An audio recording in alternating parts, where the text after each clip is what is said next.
What I'm going to share with you today is about an existential cage match to determine the future of America. It's the deep state versus DOGE. It's playing out right now in Washington. It's the bureaucracy versus President Trump and his executive orders. Now, it's true, he got more done in 1 week than most presidents accomplish in their first term, or maybe even their first year. But the deep state, they strike back. And they're doing it already with inside the bureaucracy, they're refusing to comply with his orders. And then there are court battles. They're taking him to court. Good news, President Trump's not playing around, but it is existential. We would not have lasted 4 more years on the path we were headed. And all of this is according to plan. Look, the deep state is institutionalized bureaucracy. It's comprised mostly of elitists. They went to the same schools, they're at the top and all of that, and they think they're smarter than you and they should run our country. But they're based in Marxist ideology. That's what they learned in their colleges. Whether they know it or not, it's Marxist. In fact, most of what they're doing is based on the 45 goals of the Communist Party USA. I wrote about in the book Game According to Plan, but it was also written about in the book The Naked Communists. It was entered in the Congressional Record in 1963. It's essentially the Cloward-Piven strategy of causing so much chaos and overwhelming the system so that they can bring solutions that give them more power and more control. Now, they institutionalize it, they call it compassion. So they put it out to you in things like diversity, equity, inclusion, DEI. And it's environmentalism and worship of planet Earth. It's like the Delta smelt. We've got to protect it at all costs, including the burning of all of Los Angeles. That's crazy. And it's rules for me, but not for thee, right? They get away from ignoring the rules we all have to live under. I'll give you an example. They put immigrants over citizens. They even get college preferences. If you've come here illegally, enter the country, crossing the southern border, for example, and you want to go to college, you should get preferential treatment in colleges. And they get to avoid some criminal charges. Another example is, the immigrants that were here illegally didn't even have to show an ID to fly on an airplane, while you and I have to. This is devastating in practice. They claim it's compassionate, but really the purpose of it is wealth redistribution with the elitists taking their fair share. Their purpose is control. They want to bankrupt the old system. They have caused catastrophic failure and collapse of many of our critical systems, like the police during the Black Lives Matter movement. Defund the police. Are you kidding me? We're having chaos and riots in the streets and you want to give less money to the police? Or the fire departments, where DEI is all the rage in Los Angeles. Well, you ought to have a firefighter rescue you that looks like you. No, I want the most competent, the healthiest, the best in shape firefighter I can possibly get to rescue me. And national security, they've wanted to dumb it down with politicization. To set the stage, let's look at our government debt. Federal Reserve Chairman Jerome Powell says that our government is on an unsustainable fiscal path, and that's absolutely the case. In fact, when I wrote the book Pirate Money, which was June of 2023, our total U.S. national debt was $32.1 trillion. It's $36.5 trillion almost today. The debt per taxpayer was $249,000. It's now $323,000. In other words, in 19 months, they spent $73,000 of your money, and you're going to have to pay the bill, or your kids will. Elon Musk said that we're facing disaster. He says we need to do something about our national debt, or the dollar will be worth nothing. And that's something he posted on X in May of last year. Look, we're spending $3 billion a day just in interest. This is unsustainable. We can't do this. In fact, the Congressional Budget Office projects that we will have $100 trillion in additional deficit over the next 30 years. So we go from 36 trillion to 136 trillion in 30 years. And that assumes no wars, no pandemics, and no recessions. That's highly unlikely. This is not a sustainable fiscal path.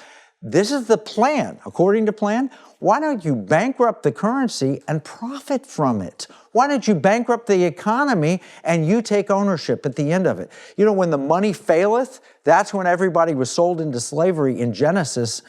Joseph had everybody buying from him and they couldn't afford, the money failed, and so they essentially sold themselves to Pharaoh into slavery. And you see this, whenever you increase the money supply, the rich get richer. It's called the cancel-on effect, and the rest of us suffer from inflation. All right, so the government creates a problem, then the government solves the problem, and the solution creates a wealth transfer, a consolidation of power, and new problems requiring more government. That's what according to plan. You know, Alexander Fraser Tytler said in the 1700s, he said, democracies last only 250 years. Why? Because they fail when the citizens realize they can vote themselves largesse from the treasury. And then Tytler adds, a democracy will finally collapse due to loose fiscal policy, which is always followed by a dictatorship. That's the plan. They take full, total, complete control. So enter into this scenario is Trump the disruptor. And this is how we get the deep state versus DOGE. DOGE is coming in and saying, hey, we're going to stop this plan in its tracks. They're going to focus on efficiency, not equity. Isn't government efficiency an oxymoron? You know, government efficiency, military intelligence? But their goal is to reduce bloated government, creating efficiency. And that's why Trump went outside of government to bring in people like Elon Musk to create this efficiency and real sustainability. Not this climate change, Green New Deal sustainability, but genuine sustainability. And it's going to take outsiders like Elon Musk. Their goal is audacious. They want to cut $2 trillion a year from the federal budget. And we have a challenge because we have mandatory spending and discretionary spending. And of the total spending, $7 trillion, only $2 trillion of it is discretionary. And that's about how much we have in deficit. $1 trillion represents all the credit card debt of every American. So put it in a context, they're going to need to cut twice what every American owes on total credit card debt. If they're successful at even a 10% reduction, it would be $200 billion. It's going to be very disruptive if they do this. Can they do it? Well, maybe they can cut $200 billion out. That would be a start. But we've got a lot that we're going to have to face. Two threats on the horizon. We have massive debt, and then we'll have foreign attacks on the dollars. And what they're going to do is they're going to try and sell a central bank digital currency as the solution. Remember, government creates a problem, then they create a solution that causes a need for more government. That is exactly what central bank digital currency is. This is under President Biden's executive order number 14067. Good news? President Trump came in and said, no central bank digital currency, and no DEI, and no ESG. All right, we're going to need to take a break. When we come back, we'll talk about how DOGE is going to be able to accomplish turning our economy around. We'll be right back after this break with DOGE. In uncertain times, finding stability in the economy can feel challenging. But what if you could navigate economic volatility while honoring your biblical values? At Timothy Plan, they believe this balance is possible. Timothy Plan filters its volatility-weighted ETFs and family of mutual funds through a biblical pro-life and pro-family lens, so you can see competitive returns and moral responsibility, helping you to weather the economic storms. With Timothy Plan, align your investments with your values while adapting to our ever-changing culture. Since 1994, Timothy Plan has been recognized leader in biblically responsible investing. Timothy Plan, your bridge between faith, finances, and the future. Visit timothyplan.com or call 1-800-TIM-PLAN or 1-800-846-7526. Investing includes risk, including possible loss of principal. Before investing, carefully consider a fund's investment objectives, risks, charges, and expenses contained in the prospectus available at timothyplan.com.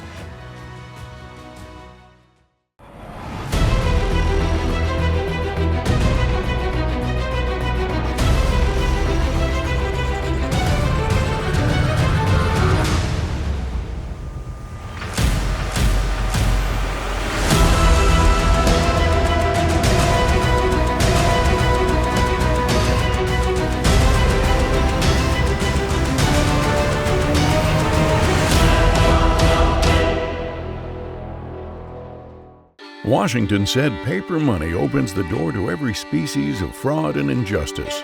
Jefferson said paper is poverty. Hamilton said to emit an unfunded paper as the sign of value ought not to continue a formal part of the Constitution. The founders hated paper money, so they put a pirate money clause in the Constitution for our state to use. Learn more at transactionalgold.com. Before the break, we were talking about how unsustainable our fiscal path was. I mean, seriously, we're going to have $136 trillion in debt in 30 years, even without a pandemic, a war, or a recession. You know, it's likely to be closer to $200 trillion or $250 trillion if we have those problems. So we have to have a solution. And Trump comes in at possibly the last moment, because this is according to plan. And he brings in the Department of Government Efficiency, DOGE or DOGE. And its goal is to grow the economy faster than the government. And how do you do that? Because for the last century or so, the government's grown much faster than the economy with very few interruptions. During the Reagan years, for example, we grew the economy a little bit faster than the government, and it got us out of a big problem then. But now the problem's even worse. So how's President Trump going to do it? Well, step number one is to reduce regulations. I mean, that sounds good in principle, I guess, but don't we need those regulations? Here, I want to tell you the truth.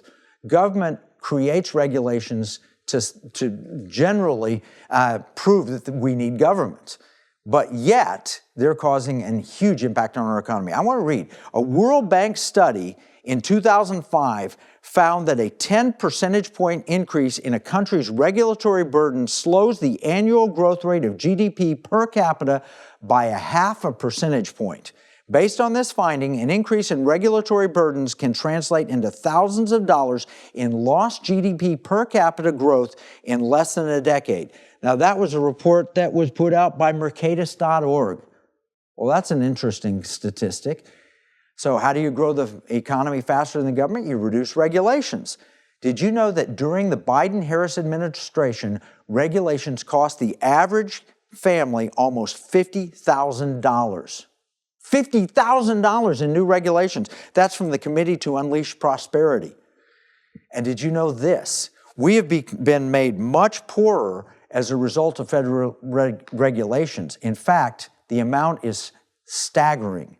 If we had regulation at the same level that we had in the 1940s, our GDP would be substantially higher, and you would have an average family income of $330,000, not the $60,000 that we have today. Think about that. It has made you 75% poorer. And you know when that study came out? 2013. So we're 12 years past that, plus we just heard about $50,000 that we lost from the Biden-Harris administration. So President Trump, when he says he's going to cut regulation, you think, people might lose their jobs in government and all this. No, you will be made much wealthier if we cut back regulations. Think 0.5 percentage point increase for every 10% increase in regulations means that every 10% reduction that he has is going to add 0.5 percentage to our economic growth, and that will make you substantially wealthier. You know, Auburn University did a study. Every single regulator destroys 138 private sector jobs. In fact, it says every year that you keep a regulator on the job, we lose 138 private sector jobs, and we have 300,000 federal regulators. The shock is that we still have any jobs at all. Think about that. If we add bureaucrats, we lose private sector jobs, and that's everything that took place during the Biden administration. They just kept hiring people at the government level to do more regulations, and we kept losing private sector employment on a comparative basis. So how do you grow your economy faster than the government? You reduce regulations. Here's the second thing that you do. You boom energy. Drill, baby, drill. You expand nuclear power with small modular reactors. You expand and strengthen the power grid, because the winner of all of this, as we heard last week from Professor Phil Parker at NC University, is the country that has the cheapest and best and most reliable electric supplies. This is something else President Trump is going to do. He's going to boom our energy. China had released their DeepSeek AI, and we talked about that with Professor Parker, and we realized that the more you have cheap energy, the better quality, lower priced energy, the more you can expand your AI and you will boom your economy. Now, here's a third thing we can do to grow our economy faster than government. We can have Make America Healthy Again, MAHA, to alter the healthcare cost curve. This is the highest cost of the government today. And government involvement makes our healthcare costs much more expensive. You don't believe me? Go to a healthcare provider and say, how much is it on health insurance for me to get this procedure? And then say, what if I paid in cash? You'll be shocked at the differential. We need a rational medicine approach. We need to lose weight. Maybe these weight loss drugs will help us as the cost of the weight loss drugs drops, because a lot of our problem comes from being obese as Americans.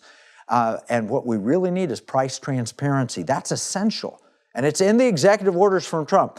They project that it will save up to $1 trillion of federal spending if we just get price transparency, so that when you go into the hospital, you know exactly what you're paying. You know what you're paying the doctor, the anesthesiologist, the hospital in advance.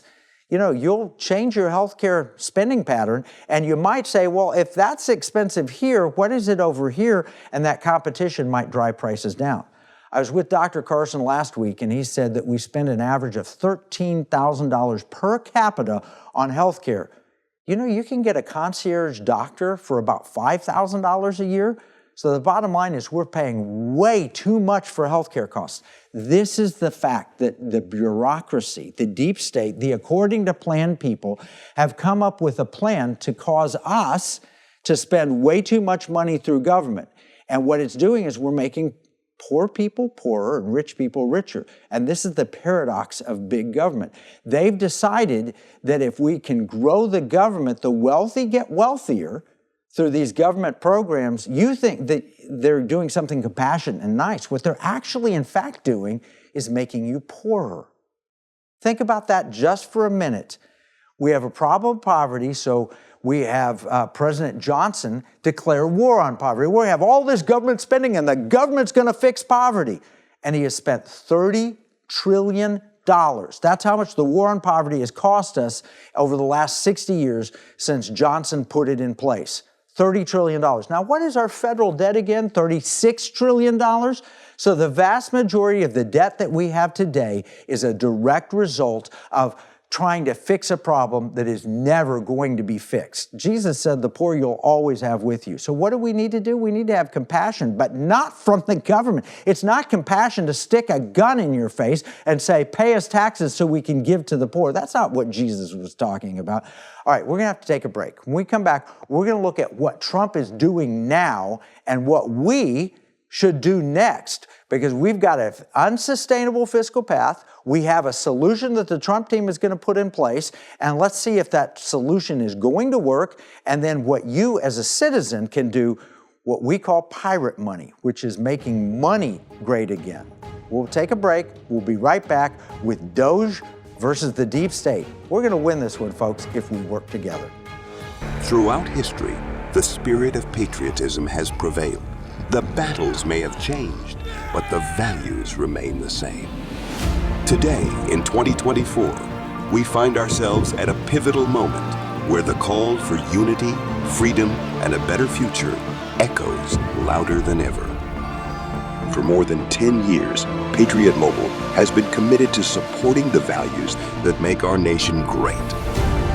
With affordable plans and reliable nationwide coverage, Patriot Mobile is not just a wireless service. It's a call to action for those who believe in the American dream. Because this year is not just any year, it's the most important year since our nation's founding. Choose a wireless carrier that shares your values. Choose Patriot Mobile.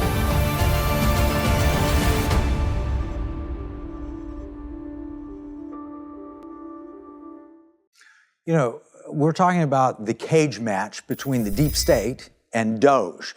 And the deep state intends to win this because they're going to undermine President Trump at every turn. You know what he's done in response? He says, look, if you're not fulfilling what I've ordered, you can pack up and leave. Let's talk about some of the Trump accomplishments in his first week. One of the first things he did is he said, we're getting out of the Paris Climate Accords. Now, he did that before, and Biden put us right back. He said, nope, that's not going to stick. We're getting out now.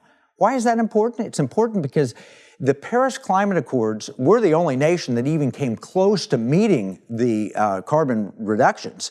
But other nations, they claim they're part of it, but they just disregard it or they're exempted from it because they're, well, we're an emerging country or whatever. He said, look, if it's not a fair playing field, we're not going to be there.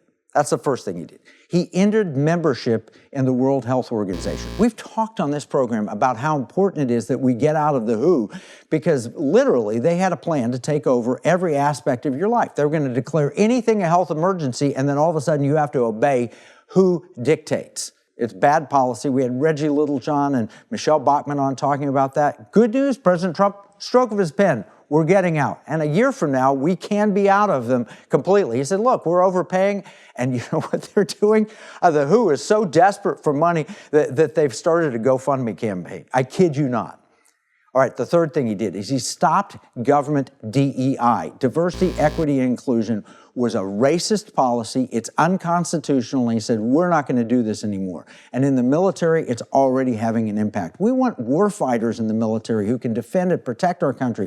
We don't need to have a quota system. And a quota system is itself inherently racist. Our fourth thing he did is he did executive orders to cut regulations. He was the first president in decades to actually see a reduction of regulations during his first term. And that's when he had a team that wasn't fully on board with him. He had a lot of cabinet people and others that weren't fulfilling his directives. He's learned a lot in the 4 years that he was out of the White House, and he came back ready. He started signing these executive orders, and he did it in front of all of us, the whole world, while taking questions at the same time. Now, compare that to President Biden, who couldn't take a single question in a meeting or press conference. He just refused to take questions. Trump is taking questions and signing orders, and that included a freeze on spending and grants. It included addressing the border to stop the illegal flow of immigration. It included better trade deals. It included promoting artificial intelligence growth. It included developing reliable energy and stop subsidizing unreliable. Open Alaska Energy, get federal employees back to the office, package out the bureaucracy, and getting out of the international tax deal. His accomplishments will promote artificial intelligence growth here in America, develop reliable energy, and stop subsidizing. All of those things, we're getting out of bad tax deals, we're getting federal employees back to the office, and if they're not willing to work, he's given them a package to retire them out. The goal is to grow the economy faster than the government. And 5% annual growth is possible with his cuts and regulations and the technology advances coupled with lower taxes and smaller government. Our average household wealth will skyrocket. Government debt will become more affordable in a few years, especially with the lower interest rates that will come with less government demand to borrow money. That means you'll have money to borrow. I'm going to quote Town Hall. They said, DOGE has been documenting its progress in posts on X. The group recently claimed it is saying that the federal government is saving $1 billion per day by just stopping the hiring of people into unnecessary positions, deletion of DEI, and stopping improper payments to foreign organizations. According to the U.S. debt clock, DOGE is saving the federal government over $30 billion just in the first week. Isn't that amazing? All right, how do we make America great again? Well, one of the ways we have to is make money great again. With $36 trillion, the dollar is not worth as much as it used to be, right? So we have a constitutional historical opportunity. We call it pirate money, or you could call it constitutional currency. You know, what is money? Well, money is essentially a unit of account, a means of exchange, and a store of value. And money's been changing rapidly. Money's changes have included Venmo and PayPal and FedNow and Tap to Pay and Bitcoin and GPay and Samsung Pay and all of that. We've moved more to a cashless future. But what's behind the cash? Is it printed dollars or is it just ones and zeros on a computer? What if instead it was what the founders intended? It was gold and silver. So money is supposed to be a unit of account. Can you measure things in gold and silver? Yeah, you measure them in ounces. Is it a medium of exchange? Yeah, you can exchange gold for goods, but it's been very clunky and difficult. Is gold and silver a store of value? Yeah, that keeps its value over time. That second thing, though, is the problem, is how do we exchange? If I want to buy something from you with gold, how do I do it? Well, we went off the gold standard in 1971 with President Richard Nixon, and we had a massive increase in inflation. The buying power of the dollar dropped 90% over the last 50-some years. But Article 1, Section 10 of the Constitution says, no state shall make anything but gold and silver coin a tender in payment of debts. We're not talking about eliminating the U.S. dollar, but pirate money talks about how a state, Texas or Oklahoma or Florida or Utah, they could, or any state, make gold and silver transactional by holding the gold and silver on behalf of their citizens and then letting them exchange it with a check or a debit card or electronically transfer it from one individual to another. Now, I want to tell you, I'm not selling gold. Economic War Room doesn't even have a gold sponsor. We're not in the business of promoting gold, but we're in the business of promoting the Constitution. So is this attractive to people? We put it on the Texas ballot and Proposition 7 last year, and 1.6 million Texans, it won 76.5% to 23.5%. Overwhelmingly popular. People want to have money great again. And we have 30 states that are looking at this right now, and we'll have legislation in these states, and we expect in 2025 it'll pass in one or more states.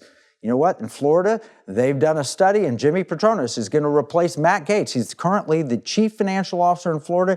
He supports this, and we see it in Utah. They're supporting it. We had a precious metal study. I took part of it, and they said it's absolutely constitutionally, absolutely you can do it. You can learn more about this by reading the book Pirate Money. So my first book, According to Plan, or actually the first book I mentioned, According to Plan, and then the second book I mentioned is Pirate Money. You can learn more at piratemoneybook.com. Other nations are buying gold. Other nations are storing it up. It is something that people can own, and it is now going to be useful money again. Imagine getting paid in gold or silver, paying your employees in gold and silver, paying your expenses in gold and silver, and keeping your money. It's really practical. You can read about it in the book Pirate Money. It's a solution. And we've got to return government to the people. We're going to summarize all of this in our free economic battle plan. You can get a copy at economicwarroom.com. Remember, what we see as a marketplace, our enemies view as a battle space. This is Kevin Freeman from the Economic War Room.